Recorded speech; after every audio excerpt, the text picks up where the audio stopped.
शिवाजी महाराज की जय, बोलो शिवाजी महाराज की जय, छत्रपती शिवाजी महाराज की, छत्रपती शिवाजी महाराज की। मांडी तुझी एकदा माझ्या उशालार, माझ्या राजार, माझ्या शिवबार, माझ्या राजार, माझ्या शिवबार, माझ्या राजार। आता आपण नळदुर्गावरून आता आपण चाललो परत तुळजापूरला आणि साधारण 5:40 झाले। मला एक सूर्यास्त दाखवतो।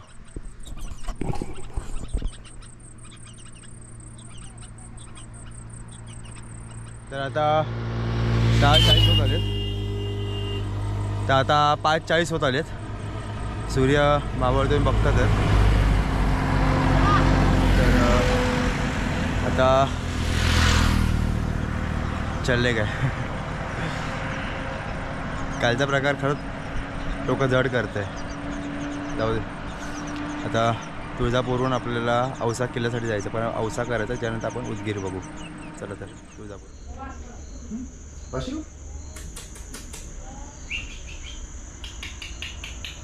टायमिंग बघा 6:02 झालेत।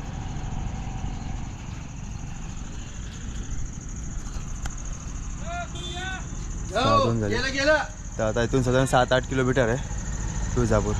तर काल रात्री आपण इथेच मुक्काम केलेला। तर आता इथून सर आपण निघूया तुळजापूर पुढे लातूर मार्गे। तर बघू, उशीर होतोय आणि काळोख पडणार आहे आणि औसा शक्य नाही, म्हणून औसा आणि तुळजापूरच्या मध्ये जिथे होईल आपण तिथे मुक्काम करू। आपण आता पुन्हा एकदा आपण तुळजापूरला आलो आहोत। आता बघा 7:26 झाले।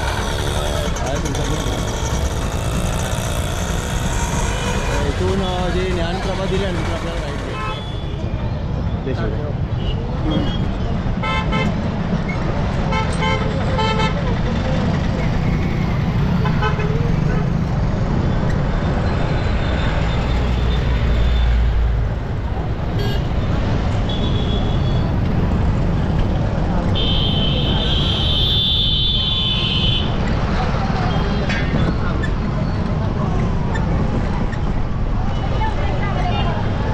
लातूर रोड आहे।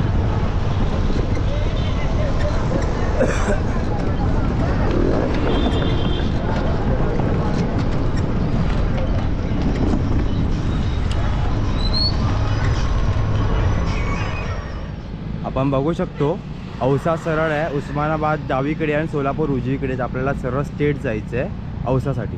नमस्कार, आता 9 वाजले आणि आपण मल्हार लॉजमध्ये आपण रूम घेतली। तर बघू शकता ही रूम, हे कालचे कपडे ओले होते पंख्याखाली सुकत ठेवलं। ही रूम आहे। पैसे आता तो काय गम नाही, महाराज आहेत या शक्यला जागा उरत नाही। आणि सगळ्यात महत्त्वाची गोष्ट, सर्व काही स्वबळावरच करतो, ठीक आहे। त्याचा काही विष होणार आणि सकाळी भेटू आपण। तोपर्यंत जय भवानी, जय शिवराय। नमस्कार, आज 11वा दिवस आहे आणि काल आपण ककरांबामध्ये रूम घेतलेली। तर इथून आता खंडाळा करत आपण औसाला जाऊ। तर 9:30 वाजलेत, तर आपण निघतोय। तयारी झाली ऑलमोस्ट, पॅकिंग बिकिंग आवरतोय। चला तर निघूया। नमस्कार, तर काल रात्री आपण इथे थांबलेलो।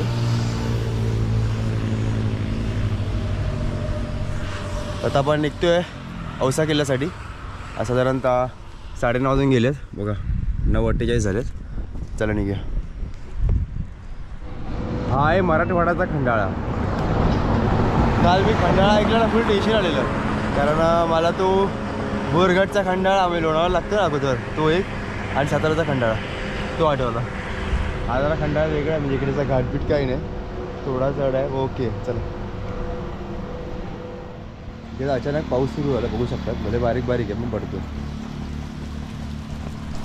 इथे आपण जरा चहा प्यायला थांबलेलो, ते काय शिव बघतो।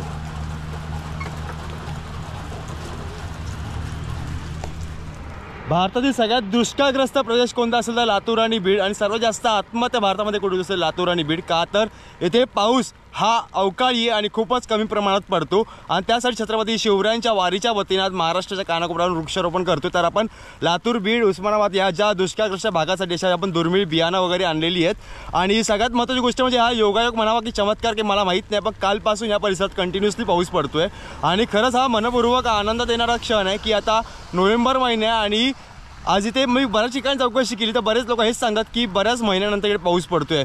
हा योगायोग आहे की चमत्कार खरंच मला माहीत नाही. छत्रपती शिवरायांच्या आशीर्वादाने कुठेतरी आपलं कार्य सफल होते असं दिसतं आणि फक्त एवढीच इच्छा आहे की हा पाऊस असाच पडू दे जेणेकरून येथील शेतकरी, गोरगरीब जनतेला, दुष्काळग्रस्त भागाला हा दुष्काळग्रस्तचा जो ठसा आहे हा नाहीसा होऊन हा पूर्ण शेतकऱ्यांना एक चांगला लाभदायक ठरो. जय भवानी, जय शिवराय. आता 5-10 झालेत आणि आपण आता औसाला पोचलोय. औसा किल्ला डावीकडे आहे.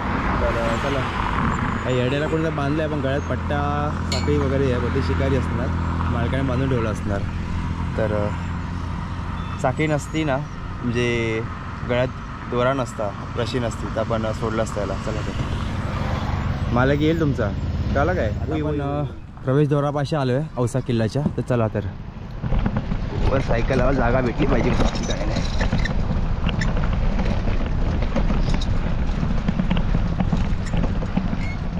आहे प्रवेशद्वार.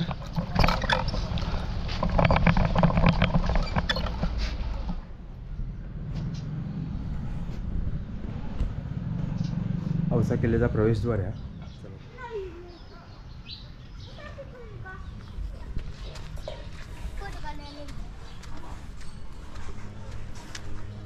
हे किल्ल्याचा प्रवेशद्वार आहे.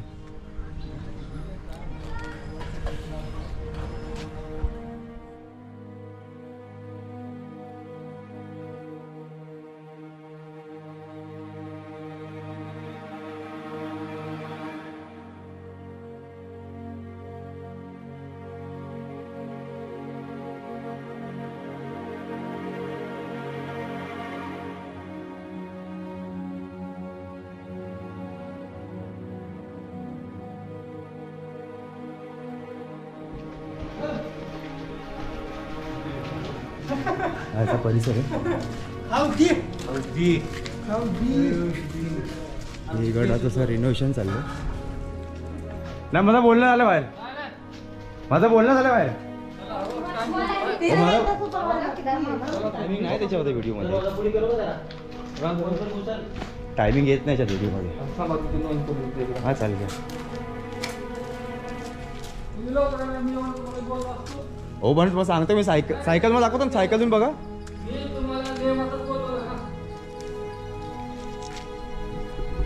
हा उदगीरचा दरवाजा आहे आणि आपल्याला उशीर झाला तर आपल्याला पूर्ण गड फिरता येणार नाही.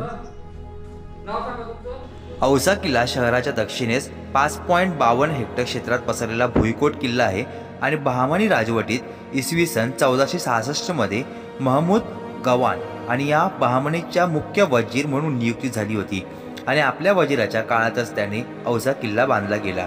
खोलगट भागात असलेल्या या किल्ल्याचा मुख्य भाग हा लपलेला असतो आणि अगदी जवळ गेल्याशिवाय तुम्हाला किल्ला दिसत नाही. आणि किल्ल्यावरील काही वास्तू आणि तटबंदीच्या आपल्याला काही भागावरती तुर्क आणि युरोपियन स्थापत्य असलेल्या शैलीचा आपल्याला प्रादुर्भाव पाहण्यास येऊ शकतो. ह्याचे क्षेत्रफळ आपण साधारण पाहिलं तर 24 एकर 30 गुंठेमध्ये हा किल्ला व्यापलेला आहे आणि किल्ल्याभोवती आपल्याला खंदक दिसून येतं आणि सध्या चांगल्या स्थितीमध्ये आहे आणि खंदकात अनेक विहिरी आहे आणि खंदकाला लागून किल्ल्यात प्रवेश करण्यासाठी मोठा दरवाजा लागतो आणि त्यास लोहबंदी दरवाजा म्हणतात. दरवाजातून आत प्रवेश केल्यावरती प्रत्येक किल्ल्याच्या पहिल्या तटास आपल्याला अश्वमा नावाचा दरवाजा पाहण्यास येतो आणि किल्ल्यात प्रवेश केल्यावरती आपल्याला एक मुख्य असा दरवाजा पाहण्यात येतो आणि लोहबंदी दरवाजा हा पूर्वाभिमुख आहे आणि किल्ल्यात एकूण 2 असे तट आहेत.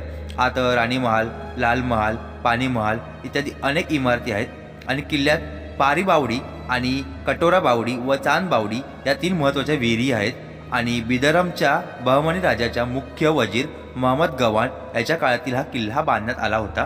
तर आपल्याकडे वेळ इतना पुरेसा नसल्या कारणाने आपल्याला पूर्ण किल्ला फिरता आला नाही, पण तेथील जे स्थानिक किल्लेदार आहेत त्यांनी आपल्याला खूप त्यांनी विनंती केली आणि त्यांनी आपल्या विनंतीला मान देऊन आपल्याला किल्ला दाखवला. त्यासाठी खरंच मनपूर्वक धन्यवाद.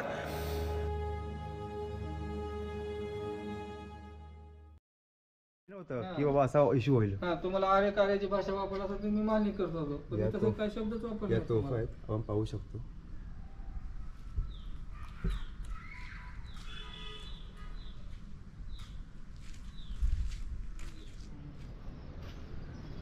आणि ह्या टायमाला कोण येत नाही आता शिंदगाडा साहेब इथं. तर अशा तऱ्हेने आपला औसा किल्ला झालेला आहे आणि ॲक्च्युली आपल्याला खूप उशीर झाला आहे तर पूर्ण किल्ला करता आला नाही.